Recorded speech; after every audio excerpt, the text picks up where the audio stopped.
a video about walking. Unless you're going to be stating the obvious here. But sometimes stating the obvious helps. It leaves a mark in your mind. The next time you're about to do something you feel like you really shouldn't be doing, that mark will pop up.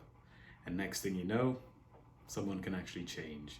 Say you have an argument, a serious argument about food, spicy food. One person may say it's an experience to have spicy food in your mouth and it adds a depth of flavor unlike anything else. Another person would say, if I wanted fire in my mouth, I'd lick a candle in the face. Spicy food belongs in the trash. Oh, he done did it. Trigger word. 3 weeks of anger management classes, and that is the trigger word. Disrespecting someone's spicy food preferences. He starts to see red. He can feel his blood boiling as he looks into this person's eye. He imagines himself aiming for that specific region of his face. He's about to unload the dirtiest backhand. But no, you take a deep breath, stand up, find the exit, and you take a walk. At the end of the day, when you have an argument with someone, when it gets really heated, you can never really win an argument. If you lose the argument, you lose the argument, as simple as that. If you win, it's a hollow victory. The other person is always going to have resentment towards you. They're not going to really feel, this is my boy. Best case scenario, stand up, walk away. On your way out, don't forget your Nordic walking sticks. Initially, this is what I thought they were for. When you're using the sticks, you want to feel as if they're an extension of your arms. Swing them as you're walking, and in a way, you are getting an upper body workout. It is a subtle way to feel like you're doing a form of cardio without actually having to walk faster. Not everyone wants to walk at a significant pace. Some people are more on the strolling side. If this looks like a familiar exercise, if you're a regular gym goer, you have seen this in the form of a cross trainer. Of course, this is far more practical if you don't want to be walking around the streets with sticks in your hand.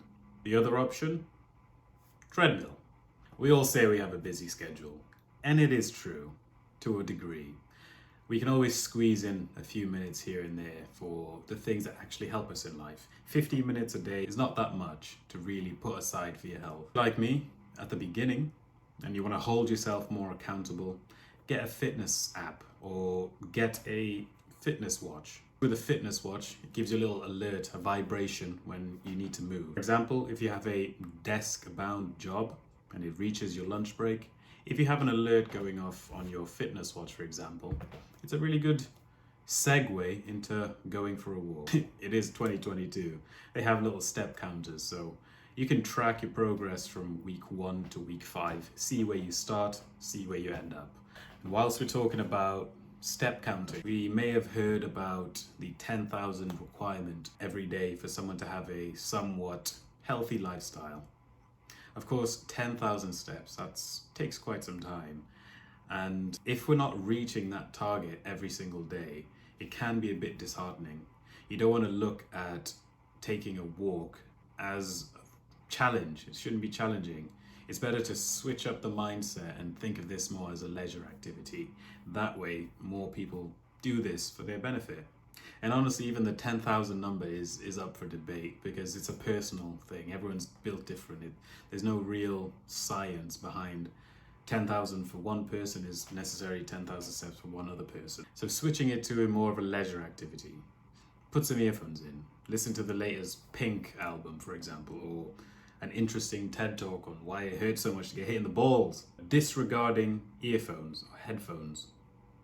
Sometimes it's just nice to cut out the distractions. It's actually very rare we truly listen to the outside world. Count yourself lucky if you have an interesting path, one of those really long walkways where there's trees and there's birds and shit singing around you. If you have an interesting pathway, use it. If you have a surrounding with a lot of greenery, use it. Or if it's a nice scenery, maybe you live kind of close to the beach, use it.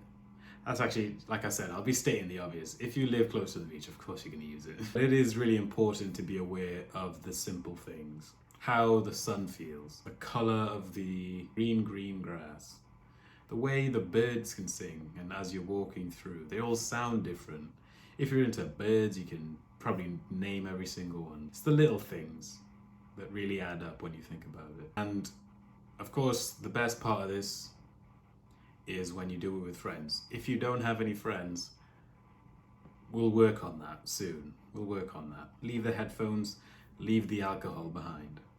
You can discover some crazy connections and really appreciate the things we take for granted a lot of the time.